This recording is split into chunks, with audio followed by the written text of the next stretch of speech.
Niños, buenos días. Vamos a empezar con la clase de literatura para el Salón de Omega. Colocamos la fecha de hoy, martes 12 de mayo del 2020. Valor responsabilidad, semana 6. El tema de hoy es el realismo europeo. Como su nombre lo dice, realismo te va a mostrar lo que es la realidad, lo que pasaba en esos tiempos, cuáles eran los problemas, las dificultades. Y obviamente al hablar de Europa, pues era propio pues, de esos lugares. Vamos a ver lo que son el contexto, lo que pasaba en esa época, ¿no? Se sustenta en el positivismo, surge en Francia a mediados del siglo XIX, ocupa la segunda mitad del siglo XIX, surge en el contexto del gran avance científico y la revolución industrial. Entonces, acuérdate, si hablamos de avance científico es todo lo que el hombre pues, puede descubrir, ¿no? Y ayuda a la humanidad pues, a mejorar. Si hablamos de revolución industrial es, ¿no? Cuando surgen las grandes máquinas, se pueden formar las grandes industrias, la gente puede ir a trabajar, no solo hombres, también mujeres, y todo eso hace un cambio, ¿no? En la sociedad, ¿no? Obviamente se dispara lo que es los que más tienen, los poderosos, y los que menos tienen. En el aspecto de definición, dice, propone transformar la realidad en forma radical a través de la experiencia científica. Parte de la observación minuciosa y la descripción detallada del mundo objetivo. Es decir, aplica el método científico incluso en la creación literaria. Entonces, obviamente estas obras literarias quieren cambiar por medio de los textos la realidad, ¿no? Lleva al ser humano a reflexionar y obviamente cada uno, pues, ¿no? A hacer algo para cambiar su realidad, que en ese momento era muy angustiosa y como te decía, en el aspecto de los más pobres era abusiva, ¿no? De explotación en el aspecto del trabajo. Pasamos a la tercera característica, dice, preocupación por temas sociales y políticos, objetivismo, cientificismo, racionalismo, contemporaneidad, produjo la novela tesis y privilegió la narrativa sobre la lírica y el teatro, ¿no? Acuérdate que narrativa era contar hechos, entonces obviamente usaban la novela. Dejaron de lado lo que son los poemas, las poesías y lo que es el teatro, que era la representación, ¿no? Lo que ellos querían era plasmar los hechos, contar eso.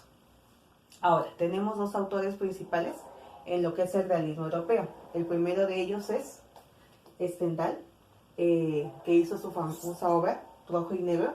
Vamos a desarrollar acá en el mapa conceptual. Y bueno, eso tal vez tú ya lo conoces, vamos a recordar. Tenemos como protagonista a Julien Sorel. Él era un hijo de un carpintero, era un hombre humilde, pero muy inteligente. Y obviamente quería desarrollarse en el aspecto intelectual. Llega a trabajar como un maestro, un preceptor de los hijos del alcalde de ese lugar, Berrierer. Ese señor se llamaba Monsieur de Renal. Acuérdate que estamos en Europa, en Francia, sus nombres son diferentes a los nuestros. Lamentablemente él pretende a la esposa del alcalde y ante los rumores de infidelidad él lo despide. Entonces, aunque no se tiene la sospecha, ¿no? Él es despedido y se va al seminario. Seminario obviamente pues para estudiar y para poder ser un sacerdote. Pasa el tiempo, pero surge la oportunidad que él va a trabajar con un marqués, el marqués de la Mole, y va a entrar en contacto con su hija Matilde. Él con su astucia sabe que obviamente si se une a ella en matrimonio va a ser un hombre adinerado, poderoso, y va a entrar a círculos sociales a los que no podía entrar por su condición económica. Es así que él embaraza y el marqués de la Mole, luego de, obviamente, de la primera negativa, acepta, ¿no? Y le da el cargo de teniente de húsares en Estrasburgo. Caballero Julián de Bernadette. Pero acuérdate que él había dejado un problema, digámoslo así, con la señora Renal, ¿no? Pues había sido su amante. Esta señora se arrepiente de sus actos de infidelidad y le manda una carta al marqués de la Mole, confesándole todo lo que pasó. Y obviamente el marqués de la Mole rechaza este matrimonio, ¿no? Y le dice, obviamente prefiere tener a su hija sola, con un hijo, pero que no se una a este hombre que no tiene valores morales. Posteriormente, Julien obviamente se entera de esto, de lo que hizo la señora Renal, y en un acto de descontrol, de frustración, le dispara. Intenta asesinar a la señora Renal, pero no lo logra, igual es encarcelado. y es condenado a la guillotina, es decir, a que le corten la cabeza. Posteriormente, estas dos mujeres, tanto Matilde como la señora Renal, siguen teniendo sentimientos hacia él, lo aman, ¿no? A pesar de todo lo que ha hecho. Y termina, ¿no? Cuando la señora Renal fallece, Matilde, en un acto como de locura, roba la cabeza de su amado y como que siente amor, ¿no? Hacia él, pero igual está con la cabeza en acto medio tenebroso. Pasando a la segunda obra literaria, el siguiente autor, tenemos, la obra se llama Madame Bovary.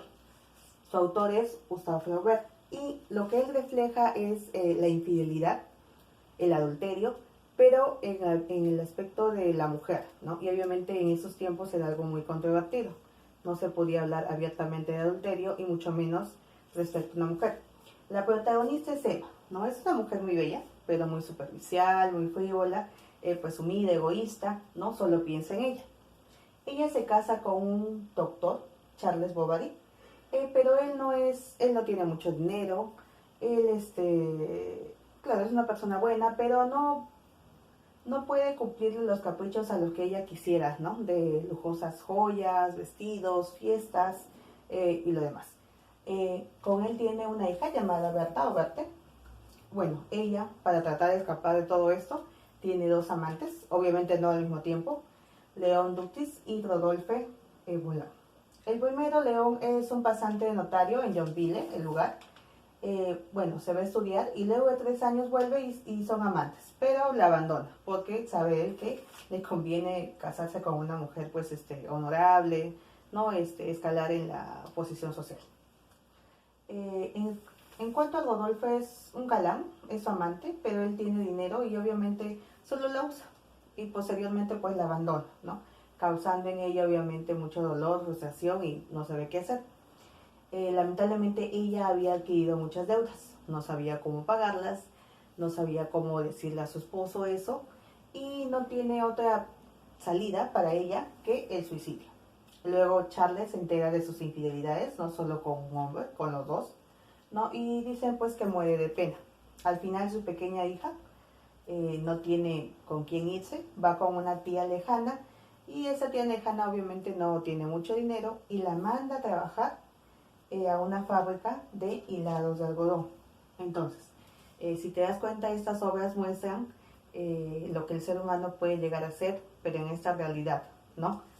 Por ejemplo, en la realidad de lo que es la infidelidad, en la realidad de lo que es la ambición y cómo los valores morales que tal vez no tiene, pues lo llevan a trágicos finales.